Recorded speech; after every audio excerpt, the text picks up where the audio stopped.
Shalom Bapak Ibu sekalian yang dikasihi Tuhan Yesus Kristus, kembali pada hari ini kita akan merenungkan firman Tuhan. Namun sebelumnya saya mengajak Bapak Ibu untuk berdoa. Mari kita berdoa. Tuhan Yesus, terima kasih untuk kasih setia kebaikan Tuhan dalam hidup kami. Pada hari ini kami akan merenungkan firman-Mu. Tuhan memberkati dan Tuhan menolong kami sehingga kami makin hari makin mengerti isi hati Tuhan. Terima kasih Bapa. Dalam nama Tuhan Yesus kami sudah berdoa. Amin. Firman Tuhan pada hari ini terambil dari Hakim-Hakim pasal 9 ayat 1 sampai 5. Hakim-Hakim pasal 9 ayat 1 sampai 5. Saya akan bacakan, Bapak Ibu saya persilahkan menyimaknya dalam hati. Hakim-Hakim pasal 9 ayat 1 sampai 5. Adapun Abimelek bin Yerubbaal pergi ke Sikem kepada saudara-saudara ibunya dan berkata kepada mereka dan kepada seluruh kaum dari pihak keluarga ibunya, tolong katakan kepada seluruh warga Sikem, manakah yang lebih baik bagimu, 70 orang memerintah kamu, yaitu semua anak Yerubbaal, atau 1 orang, dan ingat juga bahwa aku darah dagingmu. Lalu saudara-saudara ibunya mengatakan hal ihwalnya kepada seluruh warga Sikem. Maka condonglah hati orang-orang itu untuk mengikuti Abimelek, sebab kata mereka, memang ia saudara kita. Sesudah itu mereka memberikan kepadanya 70 uang perak dari kuil Baal Perit. Lalu Abimelek memberi perak itu sebagai upah kepada petualang-petualang dan orang-orang nekat supaya mengikuti dia.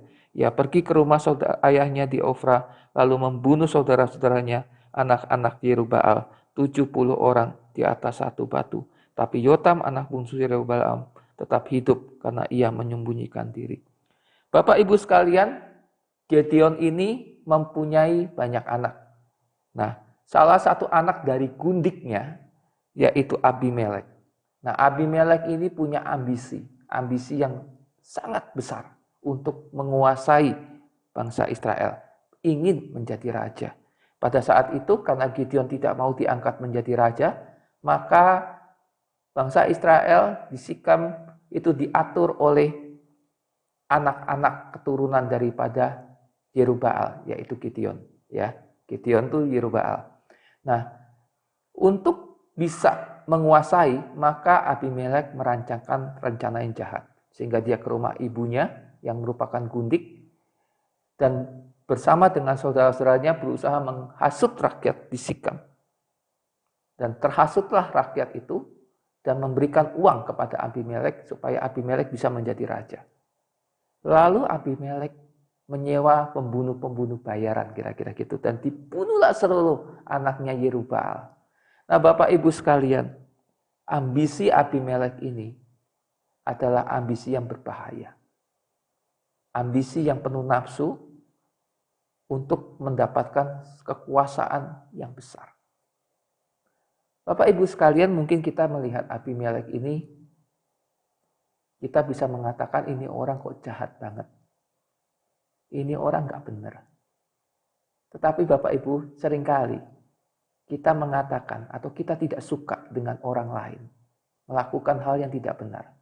Tapi kita gak sadar. Seringkali kita melakukan hal yang sama. Kita tidak suka orang lain melakukan hal tersebut, tetapi kita sendiri gak sadar kita melakukan. Mungkin kita tidak sampai membunuh orang lain untuk memenuhi ambisi kita. Mungkin kita tidak sampai menghasut rakyat banyak untuk mencapai keinginan kita. Tetapi bisa jadi kita memakai cara lain. Kita menyebarkan gosip. Kita menyebarkan kabar-kabar buruk tentang orang-orang yang ingin kita jatuhkan. Kita memfitnah, tusuk dari belakang, atau apa saja kita lakukan untuk memenuhi ambisi kita. Bapak Ibu sekalian, boleh gak punya keinginan? Boleh. Boleh gak punya harapan untuk pencapaian tinggi? Boleh. Tetapi ada 2 syarat. Yang pertama, apa yang ingin kita capai itu adalah hal yang berkenan di hadapan Tuhan.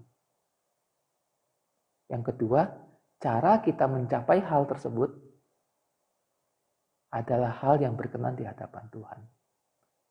Setiap kita sah-sah saja di dalam satu perusahaan atau dalam satu komunitas ingin menjadi seorang pemimpin, sah-sah saja. Bapak Ibu mau jadi presiden, boleh. Mau jadi ketua DPR, boleh. Pengen jadi majelis gereja, ketua majelis, boleh. Mau jadi apapun, boleh. Asal bukan pekerjaan yang dilarang oleh Tuhan. Tetapi untuk mencapai pucuk pimpinan tersebut, harus menggunakan cara yang elok dan berkenan di hadapan Tuhan.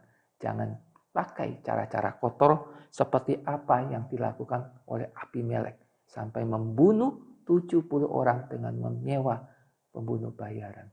Mari Bapak Ibu sekalian, kejarlah cita-cita sampai yang tertinggi. Kejarlah apa yang kita impi-impikan sampai tercapai. Jangan pernah putus asa. Tetapi ingat, tujuan kita harus berkenan di hadapan Tuhan. Dan cara kita mencapai tujuan tersebut harus juga berkenan di hadapan Tuhan. Mari kita berdoa. Tuhan Yesus, terima kasih kami sudah merenungkan firman Tuhan. Biarlah melalui apa yang kami renungkan pada hari ini kami belajar bahwa setiap kami punya keinginan, setiap kami punya cita-cita. Ajar kami untuk mencapai keinginan kami menggumulkannya dulu di hadapan Tuhan, dan keinginan kami harus berkenan di hadapan Tuhan. Dan cara kami untuk mencapai keinginan kami juga harus benar di hadapan Tuhan. Terima kasih Bapa. Dalam nama Tuhan Yesus kami sudah berdoa. Amin.